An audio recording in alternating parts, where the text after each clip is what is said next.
Jadi kalau dengan kasih sayang Allah ini belum juga mampu kita kembali untuk taubat, dengan cara apa lagi Allah mengampuni dosa kita? Jadi memang benar apa yang Nabi katakan, semua umatku ke surga, kecuali yang nggak pengen, illa man aba. Jadi kalau ada orang yang nggak taubat, memang dianya nggak pengen. Apa tandanya dosa kita diampuni Allah Subhanahu wa Ta'ala? Manfaat pembahasan ini akan menjadi penting untuk menentukan sisa 6 hari ke depan. Ya, kita akan keluarkan ukuran dari Al-Quran, ukuran dari hadis-hadis Nabi Sallallahu Alaihi Wasallam. Jika ukuran ini telah kita raih, maka kita pertahankan pola ibadah kita sampai 6 hari ke depan, sehingga stabil ibadah kita sampai selesai Ramadan. Dan stabilitas ini akan memberikan manfaat pasca Ramadan. Orang yang stabil ibadahnya saat Ramadan, maka itu akan memberikan pengaruh kepada dirinya. Dia akan memiliki, dalam hadis disebutkan junnah namanya, perisai yang menjaga dia dari perbuatan maksiat, ya, sampai dengan 11 bulan berikutnya sampai ketemu Ramadan lagi. Ya, dan mendapatkan dari Allah Subhanahu wa Ta'ala petunjuk, disebut dengan hudan. Hudan ini salah satu maknanya diberikan kenikmatan untuk ibadah. Sehingga nanti pasca Ramadan akan ada perbedaan dengan sebelum Ramadan. Baik. Sebaliknya, jika sampai hari ke-24 ini tanda dimaksud belum ada, ukuran ini belum tampak, ukuran ampunan dari Allah Subhanahu wa Ta'ala belum hadir, maka 6 hari ini kita maksimalkan, mumpung masih ada Ramadannya. Ya. Sebab kalau Ramadan sudah tuntas, belum tentu kita temukan orang yang semangat sholat malam lagi. Ya, karena belum tentu kita temukan, makanya orang yang bangun malam itu jadi sedikit, yang istighfar pun jadi minim. Ya, demikian pula yang puasa, apa bisa ditemukan puasa setiap hari selama sebulan? Belum tentu. Ya, paling kuat puasa Daud, sekarang puasa, besok tidak. Selanjutnya puasa, selanjutnya tidak. Atau Senin sampai dengan Kamisnya, itu pun tidak Selasa, Rabu, Kamis. Ya, Senin, Selasa tidak, Rabu tidak, baru Kamis. Dikenal dengan puasa Senin, Kamis. Atau Ayyamul Bid, menunggu pertengahan bulan. Ya, belum tentu kita mendapatkan anugerah seperti kita rasakan sekarang. Ya, karena itu dengan cepat teman-teman sekalian, apa ukuran bagi seseorang yang telah menerima ampunan dari Allah Subhanahu wa Ta'ala? Kita ambil beberapa turunan dari ayat-ayat Al-Quran. Kita keluarkan dulu misal Quran surah ke-5 Al-Ma'idah ayat ke-39. Ya, sudah? Quran surah ke-5 Al-Ma'idah ayat ke-39. Paling kiri, sebelah atas posisinya di mushaf. Yuk kita turunkan. Sudah. Faman taba min ba'di zulmihi. Siapa yang bertobat kembali ke jalan yang benar setelah ia melakukan perbuatan dosa yang melahirkan kegelapan pada dirinya. Perhatikan, ini kalimat luar biasa indah. Fokus teman-teman sekalian. Kata Allah, faman taba. Pertama menggunakan man. Man. Awas. Ismun mausulun yadullu ala fardiyatil amiyah. Kata sambung, konjungsi menunjuk pada objek dalam konteks ini. Ya, menunjuk pada bentuk tunggal tapi maknanya luas. Artinya, ini ketika ajakan Allah Subhanahu wa Ta'ala, tawaran Allah ya kepada hamba-hambanya beriman, kepada hamba-hambanya yang beriman untuk mendapatkan ampunan Allah Subhanahu wa Ta'ala, ditawarkan oleh Allah, dibentangkan kepada siapapun tanpa batasan.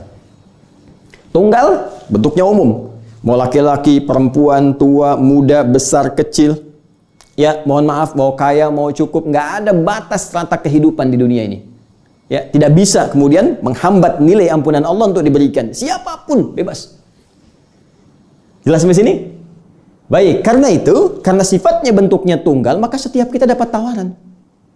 Jadi kalau ada yang kemudian, mohon maaf, Allah sudah tawarkan, nih saya ampuni, dia nggak minta ampun juga misalnya. Jadi yang salah bukan Allah. Ya, jadi kalau ada orang larut dalam kesalahan, diberikan kesempatan, dia tetap mengerjakan perbuatan buruk. Berarti yang salah bukan Allah. Allah sudah tawarkan, Anda nggak mau taubat. Anda nggak mau kembali. Dan kalimat ini sekaligus memberikan kesan bahwa taubat tidak bisa diwakilkan. Ingat, karena sifat panggilannya mengikat secara personal. Ya, silahkan terbuka untuk umum, tapi sifat taubatnya secara personal. Anak yang berdosa tidak bisa ayahnya yang minta taubat kepada Allah untuk anak. Karena itu Nabi Nuh alaihissalam ketika memintakan kepada Allah taubat untuk anaknya, nggak bisa. Anak yang salah, anak yang didorong. Orang tua bisa bermohon kepada Allah untuk melembutkan hati anaknya, memberikan arahan kepadanya, tapi yang menentukan kemudian anaknya. Apakah sikapnya ingin kembali atau tidak? Ya, demikian pula anak ingin minta ampunan untuk ayah belum tentu juga kemudian bisa berlaku. Hati-hati. Ya, karena sifat permohonan ampunan kepada Allah sifat personal. Apakah kesungguhan pribadi kita mau kembali kepada Allah atau tidak? Satu. Taba. Ya, saya pernah sampaikan dalam kajian-kajian yang lepas, taba kembali kepada jalur yang benar. Kalau kembali pada yang benar, berarti pernah salah. Yuk kita rumuskan ya. Taba kembali pada jalur yang benar. Lawan benar, ya, lawannya adalah salah. Jadi kalau orang ingin kembali pada jalur yang benar, berarti dia pernah berbuat salah. Salah dalam narasi Al-Quran, diksinya disebutkan oleh Allah dengan kalimat su namanya. Su, jamaknya sayyiat. Su'un, jamaknya sayyiat. Ditemukan di mana Ustaz? Di Quran surah keempat An-Nisa. Quran surah keempat. Di ayat ke-17. Ya, ketika Allah menyandingkan kalimat taubat, disandingkan dengan kalimat su. Perhatikan kalimatnya. Ini kata kerjanya taba, sifatnya disebut dengan taubat, kembali pada jalan yang benar. Ayat-ayatnya, innamat taubatu 'ala Allahi lilladzina ya'maluna su'a bijahalatin. Ada ayat ini? Sungguh taubat kembali pada jalan yang benar itu yang diterima oleh Allah Subhanahu wa taala berasal dari orang yang pernah berbuat salah, berbuat buruk, su. Awas, hati-hati ya. Hati-hati, artinya tawaran Allah yang diberikan pada setiap personal, hamba-hambanya, umum sifatnya, diberikan pada siapapun yang pernah salah. Sekarang saya tanya pada Anda, siapa di muka bumi ini yang tak pernah salah? Setiap kita pasti salah. Karena makhluk yang diciptakan tanpa salah, itu cuma malaikat. Karena tugasnya, tugas kebenaran saja. La ya'sunallaha ma amarahum wa yaf'aluna ma yu'marun. Demikian di Quran surah 66, ayat yang ke-6 itu. Tidak mungkin malaikat, tidak mungkin malaikat ya bermaksiat kepada Allah karena tupoksi mereka mengerjakan yang diperintahkan saja. Ada malaikat tasbih saja, tahmid wa nahnu nusabbihu bihamdika wa nuqaddisu lak. Ya, di Quran surah ke-2 itu. Ayat ke berapa? Ayat ke-30 itu, teman-teman sekalian. Wa nahnu nusabbihu bihamdika wa nuqaddisu lak. Jelas? Kami hanya tasbih, hanya tahmid, takdis saja. Jadi nggak ada kerjaan yang lain. Ada yang bawa aras saja. Ada yang nyabut nyawa saja. Ada yang nurunkan rizki dengan izin Allah. Jadi nggak ada peluang berbuat maksiat. Malaikat diciptakan dari cahaya dengan sumber takwa saja. Sementara manusia, selain ada jiwa takwanya, juga ada nafsunya. Awas, ini perbedaan dengan malaikat. Malaikat takwa saja, sedangkan manusia selain ada jiwa takwanya, ada nafsunya. Kalau kita perluas lagi, ada hewan. Hewan nafsu saja. Malaikat takwa saja. Manusia menggabungkan malaikat dan hewan. Ada takwanya, ada nafsunya. Dari mana taunya Ustadz kalau manusia punya potensi nafsu? Buka Quran surah ke-12. Quran surah 12 ayat ke-53. Ayat 53. Wa ma ubarri'u nafsi innan nafsa la ammaratum bisu. Nih su-nya muncul. Ya, kita nggak bisa menilai diri kita suci sepanjang kita masih manusia. Kenapa? Karena dalam diri manusia ada nafsu. Ya, nafsu. Dan nafsu itu cenderung memerintahkan kepada perbuatan salah. Nih korelasinya. Jadi kalau saya buat peta ke atas, ini manusia, ya kan? Manusia punya nafsu. Nafsu cenderung mengarahkan kepada yang salah. Salah disebut dengan su. Jadi la ammaratun cenderung memerintahkan. gelombang perintah dari nafsu kepada anggota tubuh kita. Nafsu memerintahkan ke mata untuk melotot, nafsu memerintahkan ke lisan untuk mencela, nafsu memerintahkan kepada tangan untuk memukul, nafsu memerintahkan ke telinga untuk mendengar ghibah. Itu rambatan sinyal perintah dari nafsu kepada organ tubuh yang akan berbuat su ini, itu disebut fujur namanya. Fujur, rambatan-rambatan keburukannya. Karena itu di Quran surah ke-91 Asy-Syams ayat 7 sampai 10 itu Allah berfirman, wa nafsi wa ma sawwaha fa'alhamaha fujuraha wa taqwaha. Tergabung antara fujur dengan takwa. Karena ada potensi nafsu, maka cenderung manusia itu berbuat salah. Ustadz pun tak akan lepas dari kesalahan. Pasti. Ya. Sepanjang dia manusia. Makanya kalau ceramah ada yang keliru, ya wajar. Kenapa? Karena manusia. Maka Allah berikan kesempatan ada ustadz-ustadz lain untuk saling melengkapi. Di sini pentingnya para ustadz untuk bersinergi. Sebab kalau dicari kesalahan pasti akan ketemu. Karena manusia. Demikian juga dengan birokrat, diplomat, pejabat, rakyat. Semua dasarnya manusia pasti ada salah. Dan sebaik-baiknya hamba yang salah itu adalah hamba yang mau kembali kepada jalan yang benar. Ini poinnya. Dan ini yang membedakan manusia dengan setan. Ya, Adam manusia diberi oleh Allah isyarat kemanusiaan, pernah berbuat salah, diizinkan oleh Allah berbuat salah untuk menunjukkan kepada anak cucunya nanti sifat manusia bisa salah, caranya kembali.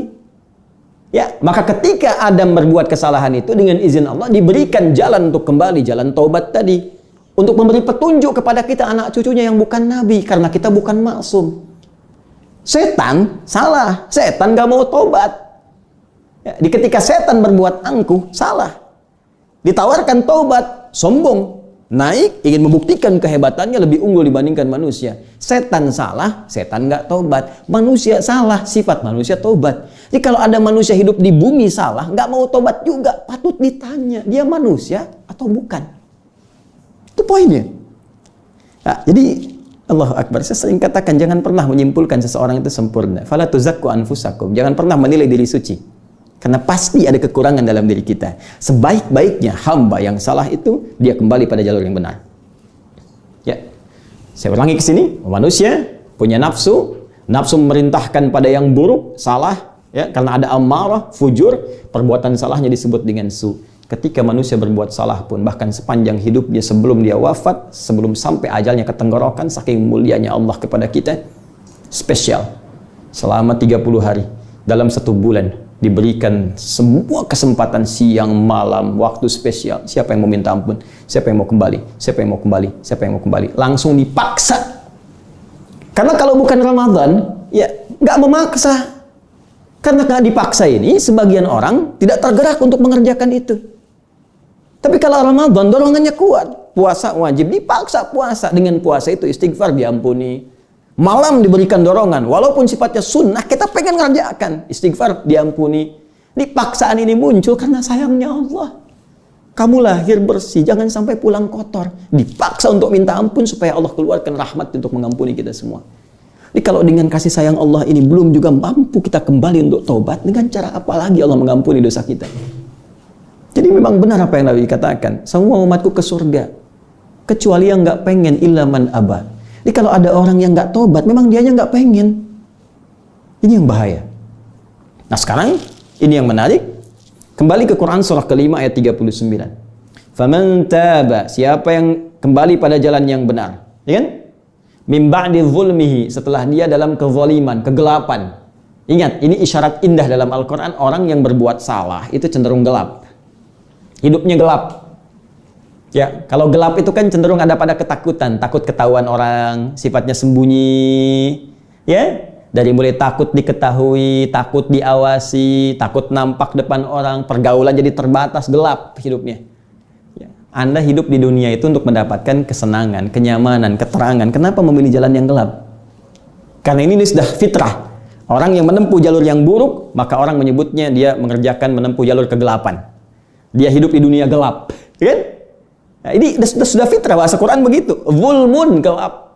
Dan itu konotasi negatif. Dan Allah memberi jalan pada kita untuk keluar dari kegelapan menuju cahaya. Minadh-dhulumati ilan nur. Bagaimana caranya? Faman taba min ba'di zulmihi wa aslah. Ini kata kuncinya. Aslah. Aslaha. Aslaha. Dan berubah jadi lebih baik. Aslaha yuslihu. Orangnya disebut muslih. Akar kata utama dari kata aslaha itu salaha. Yasluhu. Orangnya disebut salih. Salih apa artinya? Baik menurut Allah. Kebaikan yang dibenarkan oleh Allah Subhanahu wa taala. Ya. Jadi ukuran kebaikannya bersumber dari Allah. Ada yang universal sifatnya. Maaf, jujur itu universal. Dermawan, ya kan? Baik, rendah hati, itu universal sifatnya. Baik muslim, baik non-muslim, bisa jujur, bisa rendah hati, bisa dermawan. Ada yang sifatnya spesifik, khusus bagi orang beriman saja. Ya, terkait dengan ibadah, salat, benar. Zakat, benar. Baca Quran, ngamalkan Quran, benar. Ada yang sifatnya terkait dengan sosial, untuk orang beriman saja. Maaf, ada yang sifatnya bentuk larangan. Jangan makan daging babi. Ya, jangan minum minuman keras. Jangan narkotika. Jangan terlibat di mirasantika. Itu kebenaran yang dibenarkan oleh Allah. Artinya kalau ada orang jujur tapi masih minum, berarti belum taubat. Ada orang jujur masih makan makanan haram, belum taubat. Ada orang misalnya rendah hati tapi main judi, itu juga sama, belum benar. Yang dibenarkan kebenarannya oleh Allah disebut dengan solih. Akar katanya solaha. Kalau kita ingin berusaha berbuat lebih baik, lebih benar, yang diridhoi oleh Allah Subhanahu wa taala, tambahkan hamzah di depannya. Ya, pindahkan harakat fathah ke sini. Ini matikan. Jadi aslah. Yaitu berusaha menjadi lebih baik dari sebelumnya. Sesuai dengan petunjuk Allah Subhanahu wa taala.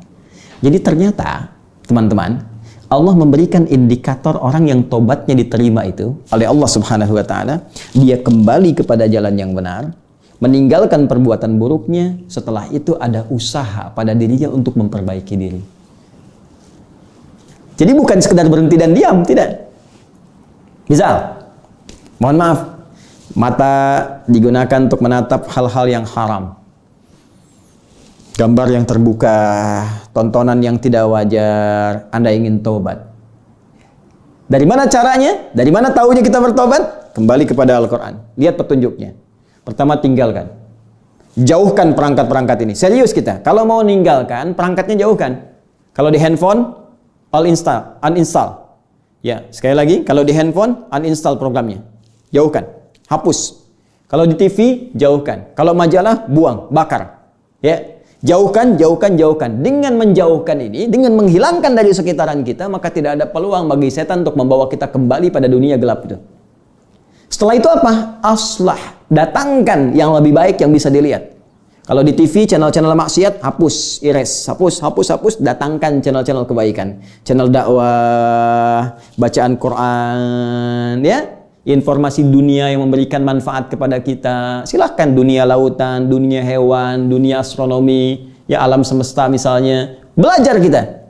Belajar tafsir, belajar hadis, kumpulkan yang bermanfaat. Kalau ada yang soleh, kenapa cari yang salah? Jelas. Karena itu mata dibawa untuk menatap yang baik-baik. Ini yang disebut dengan aslah. Demikian turunannya sampai ke telinga, sampai ke mulut, sampai dengan ke ujung kaki. Nah sekarang tugas kita sampai ke hari 24 ini. Sampai ke hari 24 kita berpijak di bumi dalam menjalani Ramadan ini. Seharusnya kita mengoreksi diri. Dari awal Ramadan sampai hari ini, dari tubuh kita dulu. Ujung kepala sampai ujung kaki. Apa perbuatan salah, yang pernah dikerjakan ujung kepala kita sampai dengan ujung kaki. Setelah itu kita taubati, lalu sekarang kita evaluasi. Apakah sudah ada aslah atau sifatnya islah atau belum? Yo, pelan-pelan. Cek dulu. Kalau bisa ada bukunya, mata saya. Apa kebiasaan buruknya? Ya, telinga saya, lisan saya, jemari saya, sampai ke ujung kaki. Cek satu-satu. Sampai hari ke-24 ini, lihat. Kalau belum sempurna, malam ini kita tangisi. Untuk mata dulu. Ya. Kemudian kita berjanji kepada Allah, tinggalkan yang buruk-buruk, datangkan yang baik. Demikian pula selanjutnya, telinga, lisan, sampai ke ujung kaki. Yang paling menarik, ada cara, bahkan gambaran yang disampaikan oleh Al-Quran untuk praktek tentang koreksi diri ini. Masya Allah, Al-Quran itu luar biasa. Keterangannya ada, petunjuknya ada, contohnya ada, caranya pun diberikan juga. Yuk kita lihat. Bacaan zikir yang langsung disebutkan oleh Allah Subhanahu wa Ta'ala dalam Al-Quran sebagai contoh dari amalan orang-orang soleh sebelum kita, khususnya dari kalangan para nabi. Saya ambil contoh misal, cara koreksi diri tentang perbuatan zalim, ya. Zulmun itu kan gelap, perbuatannya disebut dengan orangnya zalim, perbuatannya zulmun, zalama yazlimu, zulmun, ya. Fokus ini Quran surah ke-7 Al-A'raf ayat 23. Masih ingat tadi ayatnya? Yang Quran surah 5 ayat 39? Faman taba min ba'di zulmihi. Siapa yang pengen jadi orang baik, jadi orang benar setelah dia berbuat zalim, zulmihi. Ya? Orangnya disebut zalim. Perbuatannya zalama, yazlimu, zalama. Kalau Anda ingin mengakui begini, ya Allah, saya berbuat zalim, maka Anda katakan, ya Allah, zalamtu. Ya, kalau Anda ingin memohon rahmat Allah, ya Allah, Engkau yang merawat saya, Engkau yang menghidupkan saya, Engkau yang mewafatkan saya, Engkau yang menyembuhkan saat sakit, ya Allah, segalanya bersumber darimu. Maka kalaupun saya salah, Engkau pasti akan mengampuni dosa saya. Anda sebut sifat Allah dengan rububiyahnya, perawatannya. Maka Anda katakan Rabbana. Karena itu dalam doa kita sering menyebutkan Rabbana. Rabbana, Rabbana, Rabbana. Rabbana atina fid dunya hasanah dan seterusnya. Maka kita katakan Rabbana. Rabbana. Untuk diri kita, Rabbi. Saya berbuat zalim, zalamtu. Ya. Zalama perbuatannya. Saya berbuat zalim, zalamtu.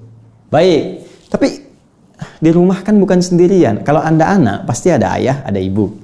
Di mana ada anak ingin masuk surga sendirian, sementara ayah ibunya nggak ikut, pasti pengen bawa ayah ibunya. Kalau Anda orang tua, pasti pengen melibatkan anak-anaknya. Kalau Anda suami, pasti pengen istri juga ikut. Intinya, nggak mungkin kita masuk surga sendirian. Surga terlalu luas untuk kita sendiri. Ya, kita ingin ikutkan yang lain. Maka kalau kita ingin tarik suasana banyak itu ke dalam diri kita untuk bermohon kepada Allah, kita ganti kata gantinya dari tu menjadi na, dhamirnya jadi na. Rabbana zalamna, na, zalamna. Masya Allah. Perhatikan Nabi Adam alaihissalam, kakek moyang kita, betapa berfikir sayang pada setiap anak cucunya. Ketika beliau diberikan ujian oleh Allah Subhanahu wa Ta'ala, dilatih untuk memberikan petunjuk kepada anak cucunya. Kalau beliau kan nabi, nabi sifatnya maksum. Ketika turun ke dunia jadi nabi, ketika dicipta di akhirat diberikan ujian sebagai petunjuk kepada anak cucunya. Ini pekerjaanmu, ini larangannya, ini musuhnya. Ya, turun kamu ke muka bumi, berikan petunjuk kepada anak-anakmu. Ketika beliau diizinkan berbuat salah itu, kemudian turun ke muka bumi, ya. Peristiwa terjadi di Quran, surah kedua ayat 35 masuk ke surga untuk training sementara. 36, ya, godaan setannya ditampakkan, berbuat kesalahan. 37-nya diberikan kalimat taubat, fatalaqqa Adamu min rabbihi kalimatin fataba alaihi. Nah, kalimat taubat itu sesungguhnya hakikatnya untuk kita. Ya, karena Nabi Adam itu nabi, kembali kepada Allah minta pasti diampuni, sifatnya kemudian maksum, tapi kita kan bukan nabi. Karena itu peristiwa dari Nabi Adam itu diberikan petunjuk kepada anak cucunya supaya kalau salah nanti seperti ini cara istighfarnya. Seperti ini cara kembalinya. Ya. Bagaimana caranya? Saking sayangnya Adam alaihissalam beliau tidak mengatakan. Padahal bisa beliau katakan begini. Rabbana zalamtu nafsi. Aku salah ya Allah. Istriku pun salah. Ya. Tapi beliau melihat peluang boleh jadi akan ada anak cucuku terjebak oleh setan. Karena anak cucuku pun ketika turun nanti dari keturunan Adam alaihissalam, setan sudah berjanji akan menggoda mereka tanpa kecuali. Maka Adam katakan, Rabbana zalamna anfusana. Ya Allah, ya Tuhan kami, Engkau yang merawat kami, menyayangi kami, menjanjikan surga kepada kami, menjanjikan kalau sakit disembuhkan, kalau salah dimaafkan, kalau dosa diampuni. Zalamna anfusana. Kami mengakui kami sering berbuat zalim. Kami banyak salahnya ya Allah. Ya, saya salah, ayah saya salah, ibu saya salah, istri saya salah, suami salah, anak-anak salah, teman-teman salah ya Allah.